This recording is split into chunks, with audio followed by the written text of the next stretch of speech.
எல்லோருக்கும் வணக்கம். இப்போ எல்லோருடைய மனசுல என்ன இருக்கு அப்படின்னா, நிஃப்டி எப்போ 1 லட்சம் போகும்? இப்போ 23,914 இருக்கு. 15% ஒரு எக்ஸ்பெக்டட் ரேட் ஆஃப் ரிட்டர்னில் அப்படியே பல வருடங்கள் கழிச்சு பார்த்தீங்கன்னா, ஒரு 10 to 11 வருஷம் கழிச்சு பார்க்கும் பொழுது 23,914 இருக்கக்கூடிய நிஃப்டி 1 லட்சம் பக்கத்தில் வந்துடும். ஒரு 10%.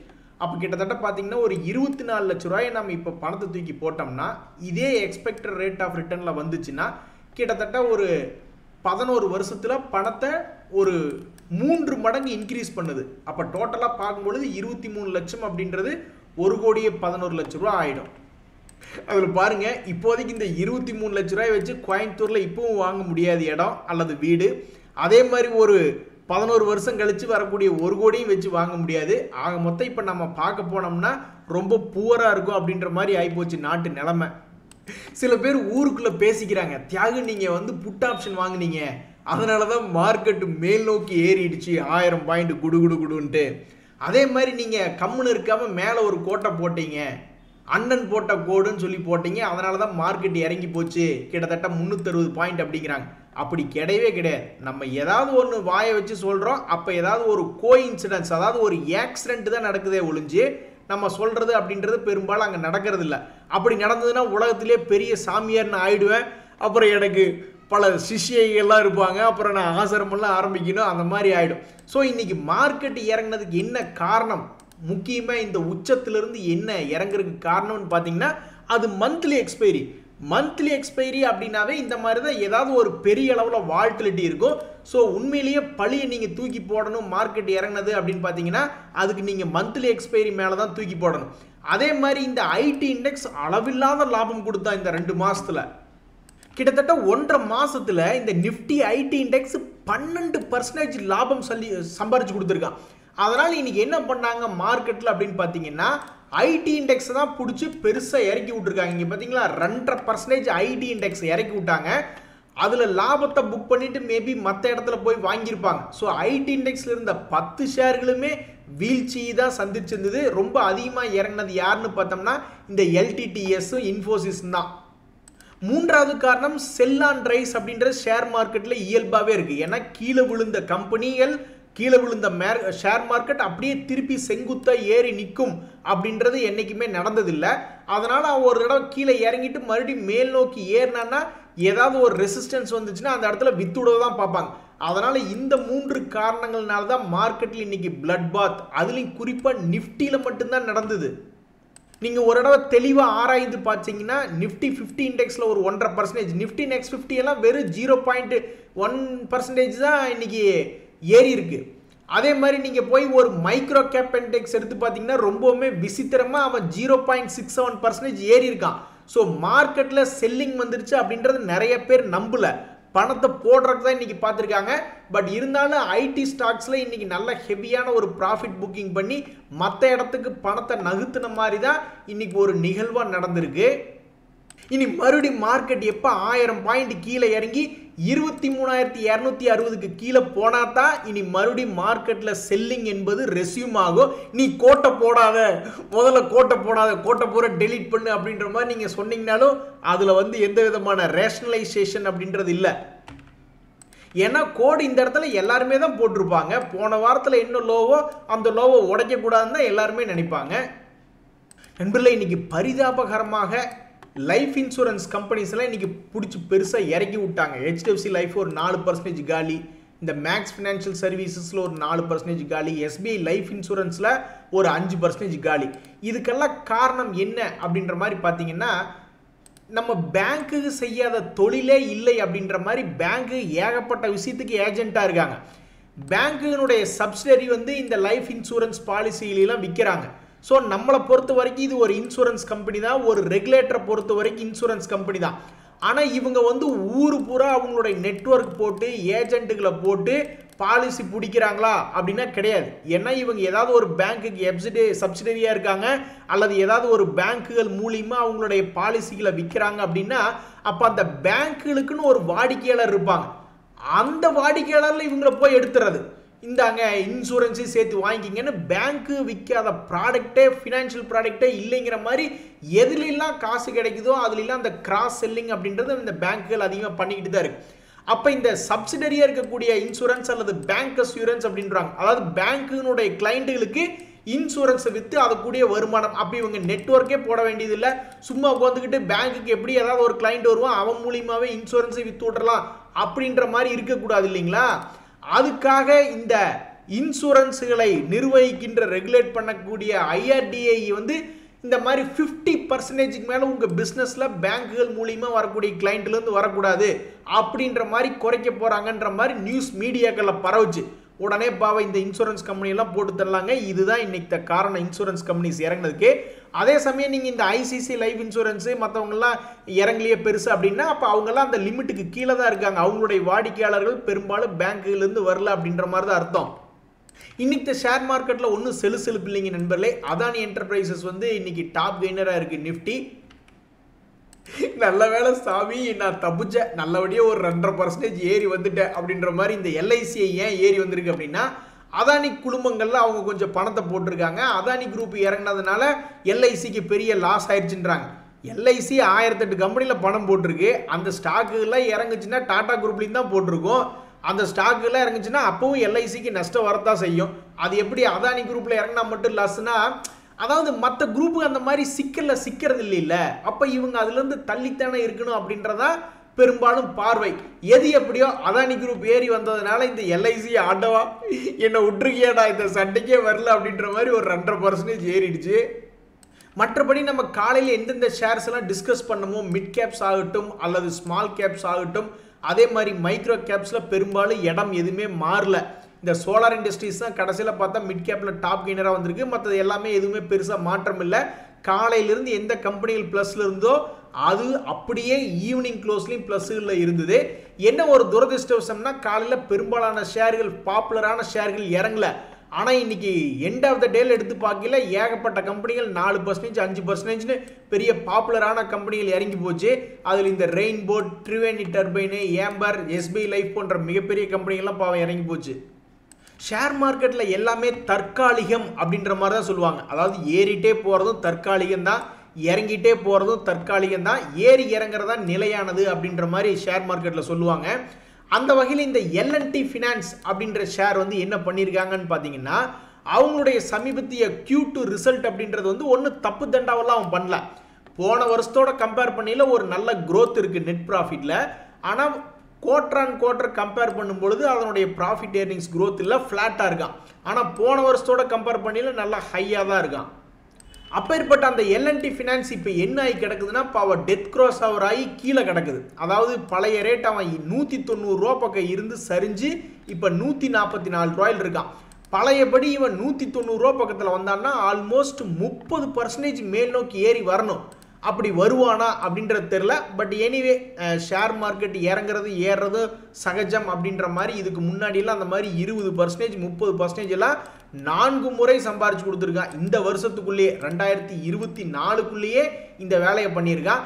இன்னும் ஒரு முறை பண்ணிட்டான்னு வச்சுங்க 5 முறை ஆகிடும். ரொம்ப சந்தோஷமாக இருக்கும். இன்னும் 1 மாதம் தான் இருக்குது. 1 மாதத்துல 20% ஏறி வந்தாலும் யாரும் வேண்டான்னு சொல்ல போகிறதில்ல. ஆக மொத்தம் கீழே இறங்கி சப்போர்ட்டில் இருக்கக்கூடிய பங்கா தன்னைத்தானே காமிச்சுக்கிறான் L&T ஃபினான்ஸு.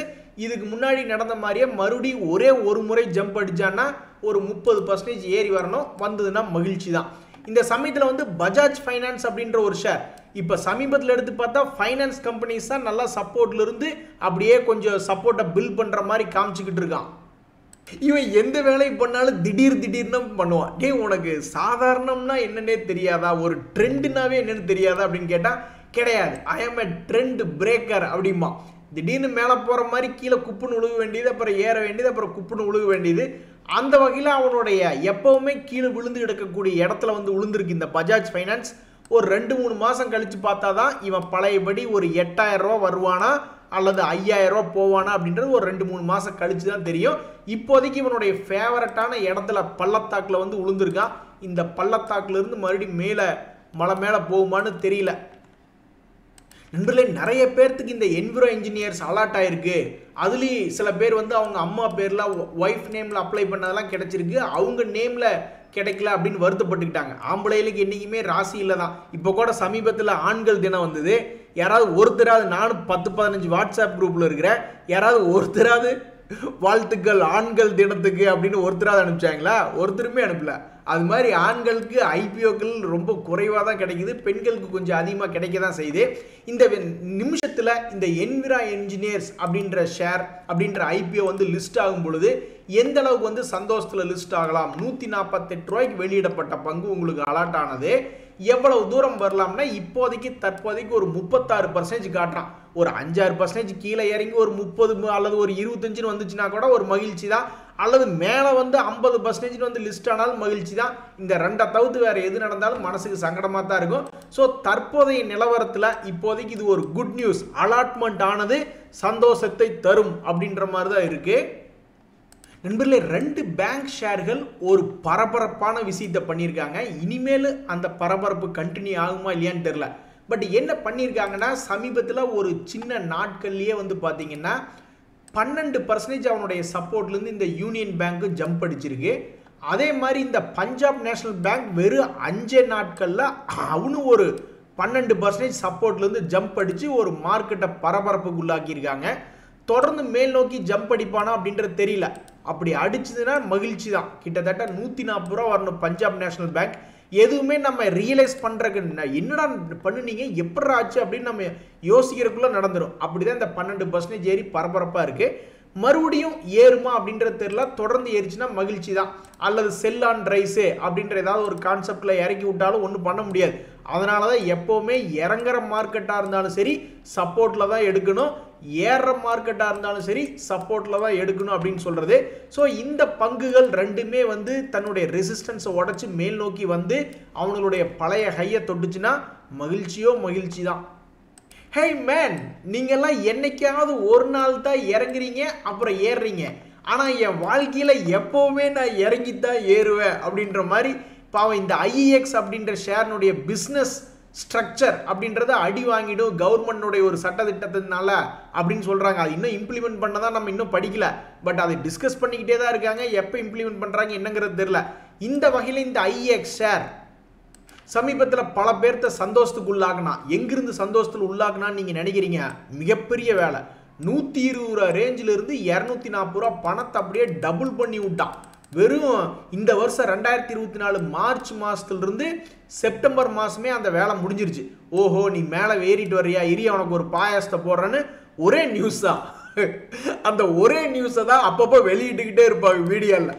என்னம்பாங்க, இந்த மாதிரி கவர்மெண்ட்டினுடைய அஃபீஷியல்கிட்ட பேசிகிட்டு இருக்கும்போது அவர் இந்த மாதிரி பேசினாருங்க, என்னமோ ரேட்டு வந்து ப்ரைஸை வந்து நியூட்ரலை, அதாவது எல்லா எக்ஸ்சேஞ்சஸ்லையும் ஒரே ப்ரைஸுக்கு வாங்கி விற்கிற மாதிரி அப்படின்னு வச்சுக்கிங்களேன் அந்த கான்செப்ட். ஸோ எல்லா பவர் எக்ஸ்சேஞ்சஸுமே ஒரு ப்ரைஸை வந்து யூனிஃபார்மாக இருக்கணும் அப்படின்ற மாதிரி ஒரு சட்டத்தை சொல்லிக்கிட்டு இருந்தாங்க. அதை அப்பப்போ பேச வேண்டியது.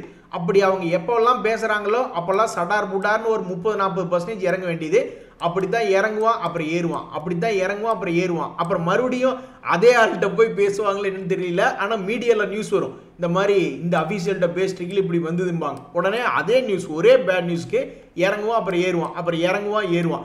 இப்போ கூட சமீபத்தில் 250 ரூபா வந்து எல்லாரும் சந்தோஷமாக இருந்தாங்க. மறுபடியும் அதே நியூஸ், அதே அந்த ஏதோ ப்ரைஸ் டீகப்ளிங் நியூஸ் ஏதோ ஒன்று வந்தது. அப்படி நியூஸ் வந்தோடனே பொடார்னு அவனை 240 ரூபாயிலிருந்து மார்க்கெட்டு இறங்கிட்டு இருந்ததுங்களா, இதான் சாக்குன்னு சொல்லி அவனை இறக்கி விட்டானுங்க. இப்போ மறுபடியும் 160 ரூபாயிலிருந்து 170 ரூபா கொஞ்சம் மேல் நோக்கி ஏறி வந்திருக்கு. மறுபடியும் ஒரு 240 ரூபா வர விட்டுட்டு மறுபடியும் அதே அஃபீஷியல்ஸை போய் டிஸ்கஸ் பண்ணாங்கன்னா ரொம்ப மகிழ்ச்சியாக இருக்கும். ஸோ கீழிருந்து மேலே ஏறும் பொழுது நல்லா பொட்டன்ஷியல் இருக்கா, பெரிய அளவில் ப்ராஃபிட் வரக்கூடிய கண்ணுக்கு தெரிந்த லாபம் இருக்கா அப்படின்ற மாதிரி லிஸ்ட் எடுத்துகிட்டு இருக்கீல.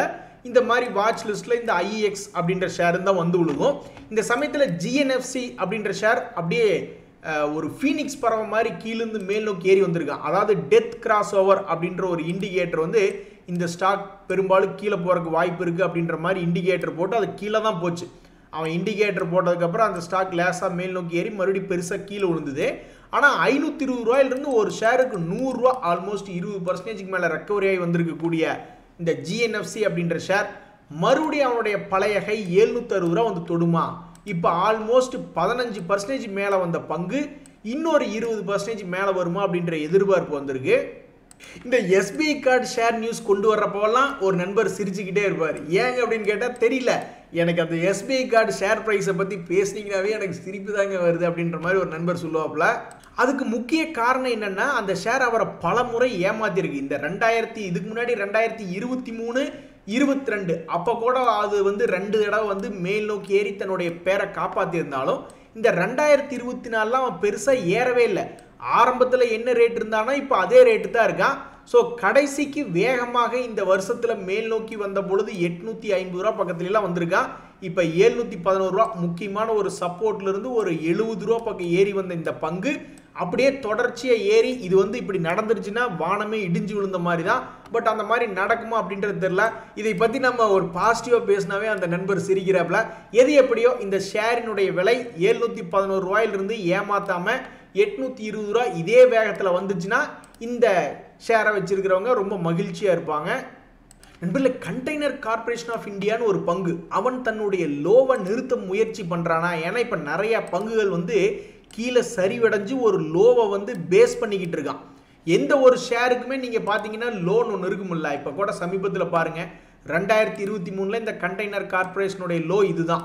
2022 அதனுடைய லோ இதுதான். 2020, 21 சமயங்களில் இதுதான் அதனுடைய லோன். ஒவ்வொன்றுக்கும் அவனுடைய பேஸ் அப்படின்றது உருவாக்குறான் ஒரு வருஷத்தில். அப்போ இந்த 2024 இந்த ஷேரினுடைய லோ இதுவா அப்படின்ற மாதிரி அந்த லோ முடிஞ்சிருச்சு அப்படின்ற மாதிரி நிறைய பேர் பார்த்துக்கிட்டு இருக்காங்க. எதுக்கு அப்படின்னா, அடுத்து வரக்கூடிய வருடங்களில் மறுபடியும் ஒரு 1100 ரூபாய்க்கு மேலே போயிடுவானே அப்படின்ற ஒரு நம்பிக்கையில் ஒரு ஆசையில் தான் அப்படி பார்த்துக்கிட்டு இருக்காங்க. அந்த வகையில் கீழே விழுந்து கொஞ்சோண்டு மேல் நோக்கி ஏறின பங்கு எது அப்படின்னு கேட்டால் இந்த கண்டெய்னர் கார்பரேஷன் தான். நான் 2-3 வருஷமாகவே நான் பார்த்துட்டேன். நம்ம சில பங்குகளை கீழே விழுந்த பங்குகளை டிஸ்கஸ் பண்ணிவிட்டு ஒரு வருஷம் அல்லது 6 மாதம் கழித்து பார்க்கல நிறைய பங்குகள் அதிலிருந்து மேல் நோக்கி ஏறிடுறான். ரொம்ப ரொம்ப ரேராக, ஒரு உதாரணத்துக்கு இந்த ஹாப்பியஸ்ட் மைண்டு அந்த மாதிரி ரொம்ப ரேராக ஒரு விரல் விட்டு எண்ணக்கூடிய ஒரு 10-20 கம்பெனி தான் மேலே வரல. மீதி எத்தனையோ கம்பெனிகள் கீழிருந்து மேல் நோக்கி வந்துடுறானுங்க. அதுக்கப்புறம் மறுபடியும் இறங்கிடுறாங்க. ஸோ இந்த கண்டெய்னர் கார்பரேஷனும் இன்னொரு 1 வருஷம் அல்லது 2 வருஷம் கழிச்சு பார்க்கும்பொழுது அவனுடைய பழைய ரேட் தொடுவானா அப்படின்ற ஒரு ஆசையை மனசுக்குள்ளே விதைக்குது. இன்றைய தகவல் அனைத்து உங்களுக்கு உதவி வந்ததுன்னு எனக்கு சந்தோஷம் தான். ரொம்ப நன்றி, வணக்கம்.